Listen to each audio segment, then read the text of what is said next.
Nos va a acompañar acá en estudios el contador Álvaro García, fue director de la Oficina de Planeamiento y Presupuesto. Y bueno, es inevitable arrancar por acá. Álvaro, buenas noches, gracias por estos minutos. No, a ustedes, por favor.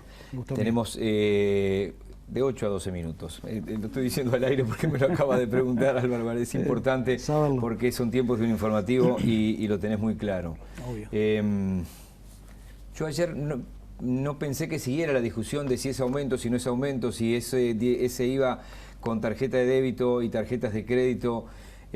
Para ustedes es un aumento de impuesto esto. Y sí, el efecto es el neto es positivo para la recaudación impositiva, negativo para la gente.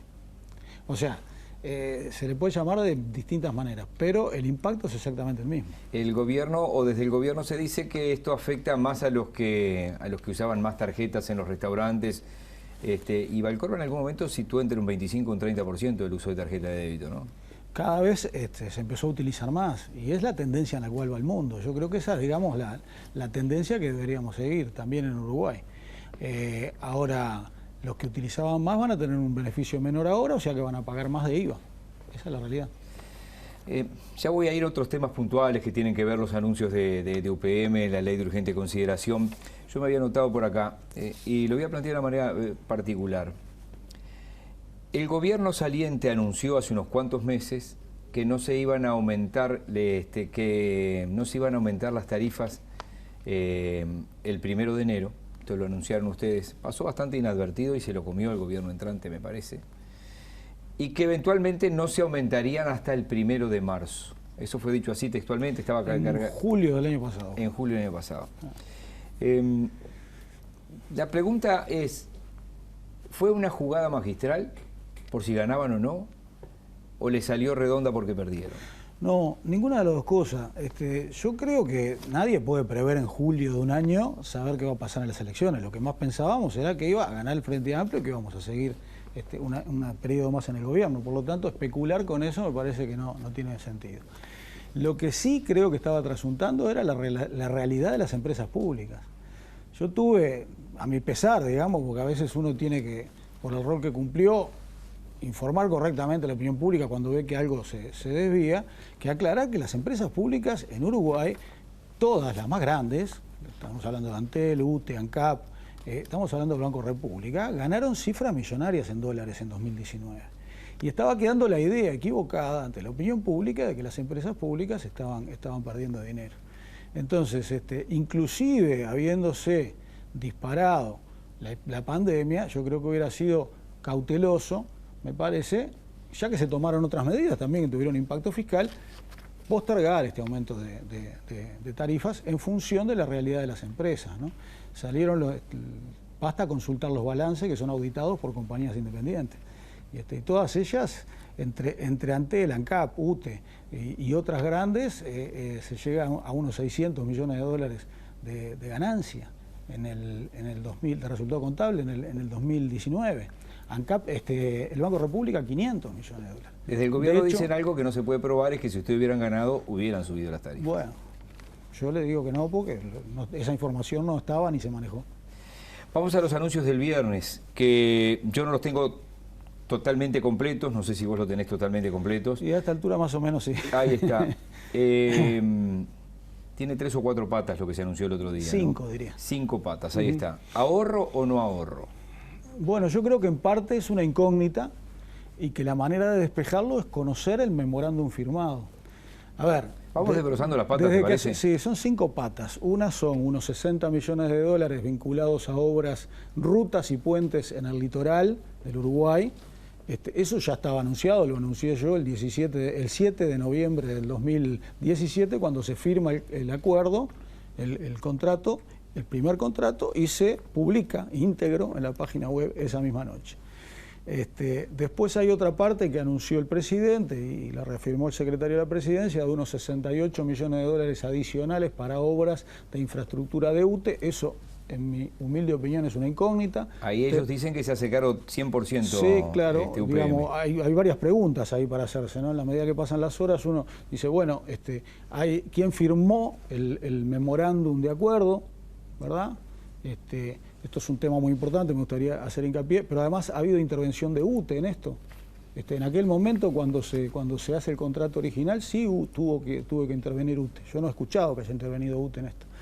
Después, en tercer lugar, se habla de 2 inversiones nuevas, muy bienvenidas cualquiera de las dos, pero ahora explico mi punto de vista.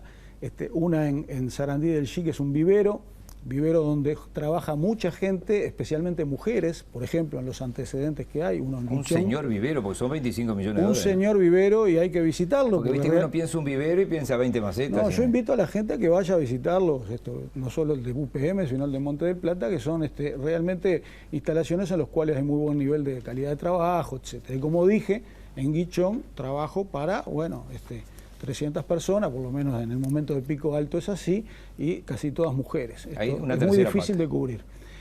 Esta y la planta de químicos que iría para ampliarse en Fraiventos.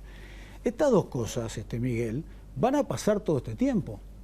Porque si nosotros hablamos que esta inversión es una inversión que tiene una vida útil de 30 años, ¿verdad?, y que va a haber varias generaciones de plantaciones futuras que salen mucho dinero y que hay que sumarlas a la inversión, porque es inversión genuina, que va a haber importación de material ferroviario, que no se produce en el país, lo que se produzca en el país es absolutamente deseable que se haga acá, de camiones, de material rodante, de cosechadoras de última generación, como son utilizadas en estas áreas. Entonces todo eso implica prácticamente los 1.000 millones de dólares adicionales a estos 3.000 millones que son solamente la planta y el puerto. Por lo tanto, este vivero que aparece y esta planta de químicos forman parte de lo que es la inversión total, la inversión original, y que esperamos los uruguayos, los que participamos en este proceso y los que no, que en el largo de esta vida útil llegue a esos 4.000 millones de dólares que se había hablado al principio. Vos sabés que las conocés. Y había 2 temas más vinculados con la energía. Sí. Uno, el ahorro que el gobierno de energía. dice que se ahorra energía porque al ampliar la planta van a consumir más y hay que comprarles menos. Ahí está. Eso, digamos, sería un cambio de comprar menos energía. O sea, tenés la plata, pero no tenés la energía. ¿Me explico? Sí, sí, sí. O sea, el ahorro allí porque eventualmente es financiero, pero si tú precisas energía, no sé si se vas a tener que salir a comprarla. No sé si se alinea el gobierno con esas críticas que se hicieron desde las organizaciones ambientalistas, sobre todo, que dicen que UTE se compromete a comprar muy caro y después vende barato.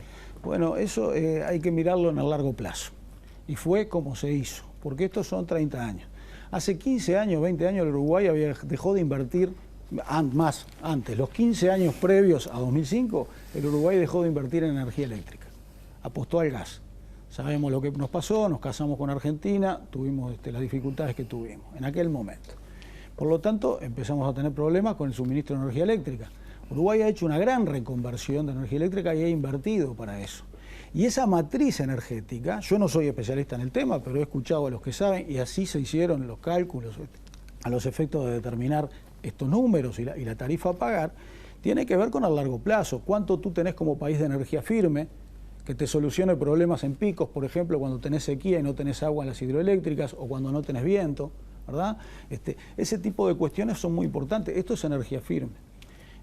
Se paga un precio menor a lo que se le está pagando por un contrato largo también en Fraiventos. O sea, esto me parece que sería bueno que la gente que sabe de energía pudiera profundizar en el tema y no decir hoy está más barata y en otro lado, entonces voy a perder plata porque la compro tanto y la pierdo tanto. ¿Qué te sugiere cuando el presidente dice anoche en Canal 4 demasiadas e innecesarias concesiones a UPM? Yo ya lo respondí en la campaña electoral eso. Cuando era candidato el presidente, ahora es el presidente. Pero me parece que, lo dije en aquel momento y lo repito, no puede decir eso. Él en su momento dijo que UPM había negociado para UPM y el Uruguay había negociado para UPM. Y yo dije que era un atrevimiento eso que decía el candidato en aquel momento. Y me parece que no puede seguir con ese discurso. Me parece, y quiero decir una cosa bien clara, si obtuvieron, porque cambiaron las condiciones internacionales, beneficios para el Uruguay en esta nueva negociación, bienvenidos. Lo digo con todas las letras, bienvenidos. Lo que pasa es que queremos saberlos. Y acá hay un hecho fundamental, Miguel, un hecho fundamental. Queremos conocer el memorándum que se firmó. Nosotros hasta ahora conocemos declaraciones, o sea, de manera verbal, tanto del presidente como del secretario de la presidencia. Conocemos el comunicado de la empresa y el comunicado. Exacto, son comunicados de prensa. Entonces, bueno, lo que vale es lo que se firmó. Nosotros publicamos los documentos que se firmaron. El Se acuerdo le cuestionó original, mucho eso sí, pero no es así. Sí, o no saben buscar o no, digamos, el tema, los documentos han estado en la página de Presidencia todo el tiempo. Y el del 7 de noviembre fue criticado porque se conocía. Hagamos lo mismo ahora. Yo me pregunto otra cosa además. A la medida que pasaban las horas digo, ¿qué formalidad tuvo eso? ¿Quién firmó el documento por el Estado uruguayo?